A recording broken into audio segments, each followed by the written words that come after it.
Ricordo che ieri sul Corriere della Sera l'amministratore delegato di queste due banche ha fatto un'affermazione profondamente scorretta, dicendo che in caso di risoluzione verrebbe chiesto il rientro immediato dei fidi. Questo è l'esatto contrario di quello che succede. Questo è quello che succede quando si ritorna alla liquidazione coatta amministrativa, mentre l'articolo 59 della BRRD prevede esattamente che venga fatto l'ente Io posso dire quello che ponte. penso, assumendomi la responsabilità. Siccome il dottor Fabrizio Viola è un tecnico finissimo, non si può neanche immaginare per un solo secondo che dica che una cosa di quel genere senza sapere quello che dice. No, chiaro. Allora quell'atto è gravissimo. Per me un banchiere nelle condizioni in cui sta Viola, che dice una cosa simile, deve andare a casa subito.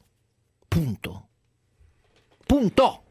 Perché sta alterando in maniera significativissima la comprensione esterna di problemi delicati nell'attuazione di una norma europea che è chiara rispetto a banche che stanno in queste condizioni e che hanno autocertificato, come diceva Carlo Alberto, la propria condizione. Quell'affermazione è di una gravità assoluta. Mi assumo una però probabilmente è il famoso momento fate prestito, per cui che Viola cerca di spingere, diciamo.